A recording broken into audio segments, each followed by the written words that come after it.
ప్రభునందు ప్రియమైన దేవుని బిడ్డలందరికీ యేసుక్రీస్తు నామంలో తిరిగి మీకు ఈ ఆత్మీయ ఆహారాన్ని పంచుకోవడానికి దేవుడు నాకు ఈ అవకాశాన్ని అనుగ్రహించాడు.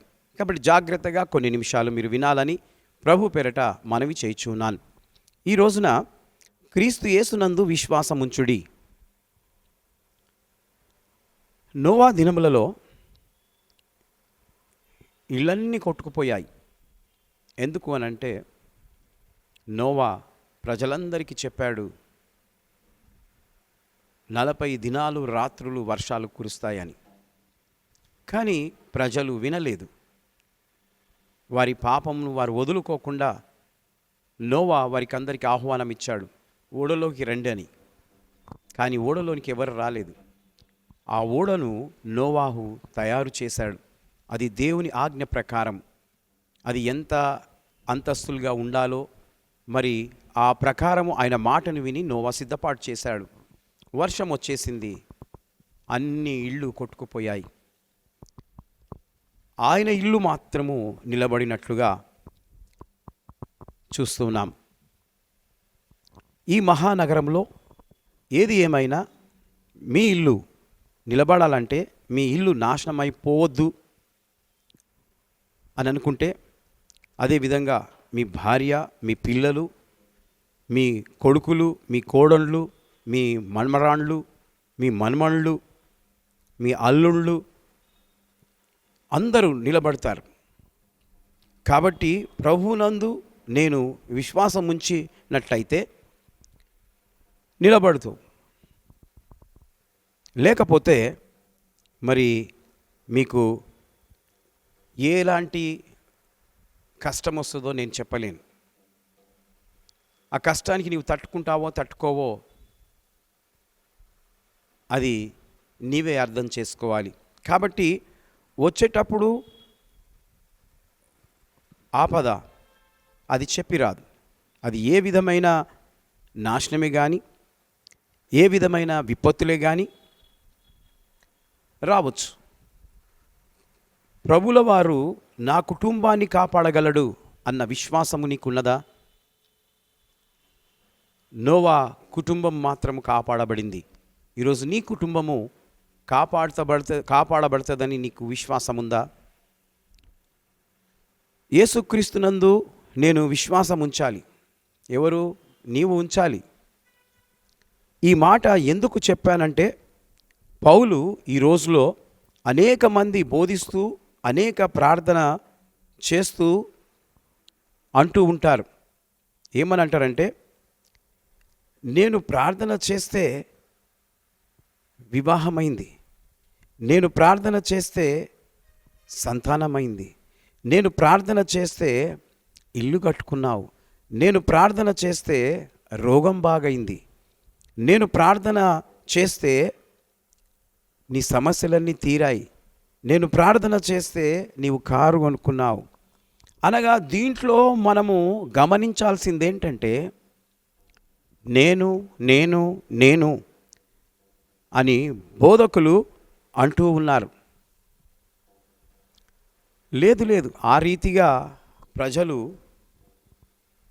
ముందు వాళ్లను వారు హెచ్చించుకొంచున్నారు. ప్రజల ముందు బోధకులు హెచ్చించుకొంచున్నారు.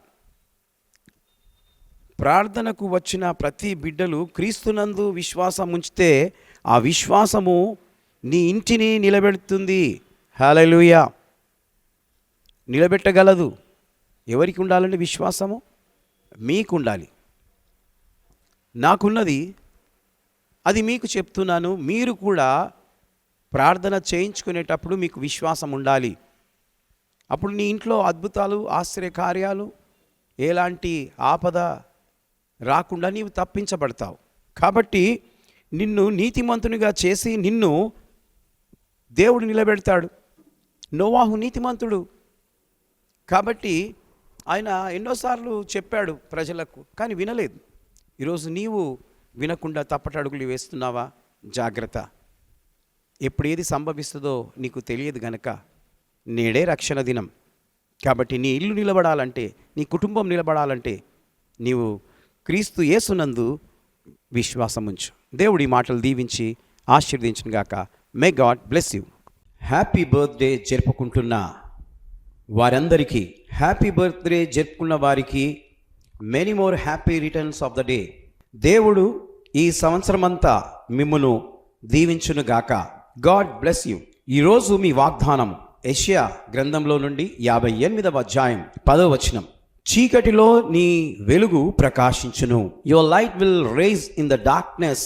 ప్రియమైనటువంటి దేవుని బిడ్డలారా, నీవు చీకటిలో నీ జీవితాన్ని గడుపుతూ ఉంటే ఈ రోజున దేవుడు నీ మీద ప్రకాశిస్తూ ఉన్నాడు.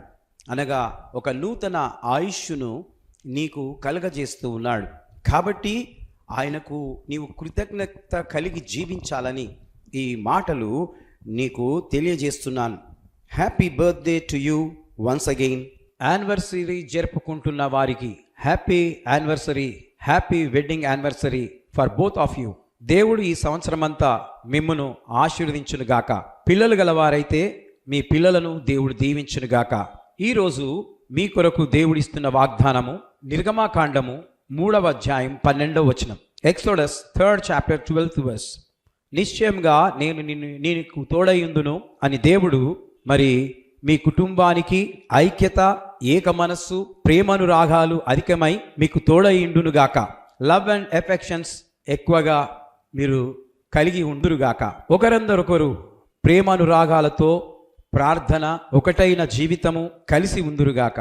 ఎన్నో యానివర్సరీలు కృప మీకు చేసుకునులాగున తోడయుండునుగాక. సిల్వర్ జూబిలీ, గోల్డెన్ జూబిలీ మరియు ప్లాటినం జూబిలీ కూడా మీ జీవితంలో జరుగునట్లుగా నేను ప్రార్థిస్తూ ఉన్నాను. Praise the lord. దేవుడు మిమ్మల్ని దీవించునుగాక. ఆ విధంగా వివాహ దినాలను జరుపుకొందురుగాక. ఆమేన్. Prayer for journey and healing. ఈరోజు ప్రయాణమై రైలు మార్గమున, ఫ్లైట్ మార్గమున, బస్సులో కానీ, కారులో కానీ, స్కూటర్లో కానీ, రోడ్డు మార్గంలో ఎవరు ఏ రకంగా ప్రయాణము చేసిన వారికి దేవుని కాపుదల దయచేయునుగాక. ప్రభువా, అలాగే అనారోగ్యంతో హాస్పిటల్లో ఐసీయూలో ఉన్న, గుండె నొప్పితో బాధపడుతున్నవారు, కడుపు నొప్పితో బాధపడుతున్నవారు, కాళ్ళ నొప్పితో బాధపడుతున్నవారు, cancer, AIDS, TB, ulcer, hernia మరియు జ్వరము, జలుబు, దగ్గు, కిడ్నీ ప్రాబ్లం, లివర్ ప్రాబ్లం, ఎముకల ప్రాబ్లంతో బాధపడుతున్న వారందరి కొరకు యేసుక్రీస్తు నామములో వారికి స్వస్థత కలుగునుగాక అని ప్రార్థిస్తున్నాను. ఆ యేసు ప్రభుల వారి నామము బట్టి మీకందరికీ స్వస్థత కలుగునుగాక. ఆమేన్, ఆమేన్.